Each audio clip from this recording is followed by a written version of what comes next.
ကျွန်တော်ကသူမရဲ့တင်ပါကိုတစ်ခါပဲထိလိုက်တာနဲ့ကဘာပေါ်မှာအယူအမှုဆုံးထောင်ကြီးတဲ့ပို့ခံလိုက်ရတယ်အဲ့ဒီထောင်ထဲမှာလက်တစ်ချက်လှုပ်လိုက်ရုံနဲ့အမေရိကကိုဖျက်ဆီးနိုင်တဲ့အစိတ်ပြင်းရှိတယ်ဓာတ်တစ်ချက်ခုတ်လိုက်ရုံနဲ့ဂျပန်ကိုပြိုလဲစေနိုင်တဲ့အနက်ရောင်ဓာတ် Igre ရှိတယ်တကဘာလုံးရဲ့အင်တာနက်ကိုထိန်းချုပ်ထားတဲ့စူပါဟက်ကတယောက်လည်းရှိတယ်စုစုပေါင်းရက်ဆက်ကြမ်းကြုတ်တဲ့ရာဇဝတ်သား18ယောက်က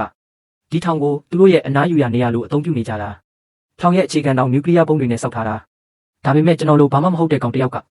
ဒီနေရာမှာနေခွင့်ရသွားတယ်အကြောင်းရင်းကတော့အဲ့ဒီခြေလောက်ဖြူဖြူကောင်မလေးကကျွန်တော်ကိုထောင်ထဲမှာဒုက္ခရောက်စေခြင်းလို့သူမရဲ့အဆက်အသွယ်အားလုံးကိုအသုံးချခဲ့တာကြောင့်ပဲဒါပေမဲ့သူမမမျှော်လင့်ထားတာကထောင်ထဲကအဲ့ဒီလူကြီးတွေကကျွန်တော်ကိုမငြင်းဆဲခဲ့ဘူးအစားသူတို့ရဲ့ဘဝတစ်လျှောက်သင်ယူထားတဲ့ပညာတွေသူတို့နဲ့တူမပြောက်သွားစေခြင်းလို့ကျွန်တော်ကိုတပည့်ဖြစ်လက်ခံခဲ့ကြတယ်ကျွန်တော်ကလူကြီး18ယောက်လုံးရဲ့တပည့်ဖြစ်သွားခဲ့တယ်နှစ်တွေမြန်မြန်ကုန်သွားပြီသူတို့တည်သမျှအားလုံးကိုကျွန်တော်သင်ယူနိုင်ခဲ့တယ်အဲ့ဒီထက်တောင်ပိုပြီးအားကောင်းလာခဲ့တယ်အေးမောင်မင်းရဲ့ထောင်တန်းပြီးပြီဒီနေ့ထွက်လို့ရပြီထောင်ဆောင်ရဲ့အတန်ကြားလိုက်ရတယ်ကျွန်တော်မျက်လုံးဖွင့်ပြီးဘေးကဆရာတွေကိုကြည့်ကလေးလေးနက်နက်ဥညွတ်လိုက်တယ်ဆရာတို့တပည့်သွားတော့မယ်ပထမဆုံးဆရာကရေးပြီးပြောတယ်ကောင်းလေးဒီနေ့ဘာလို့စိတ်ကူးရင်ဆန်နေတာလဲငါတို့ဘဝကပြီးသွားပြီမင်းဘဝကအခုမှစတာငါတို့မှထားတာတွေမမေးနဲ့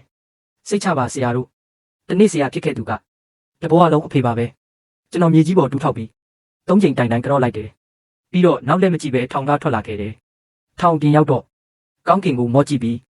လေးတန့်ကိုပြင်းပြင်းရှူလိုက်တယ်နောက်ဆုံးတော့လွတ်လာပြီး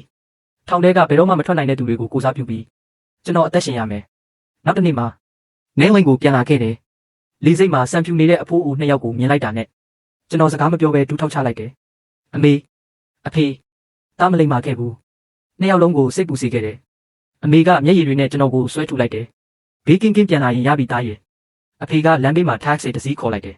ကျွန်တော်အောင်းသွားတယ်အဖေကားတွေကောထောင်မဝင်ခင်တုန်းကကျွန်တော်တို့မိသားစုမှာကုမ္ပဏီတချို့တောင်ရှိခဲ့တယ်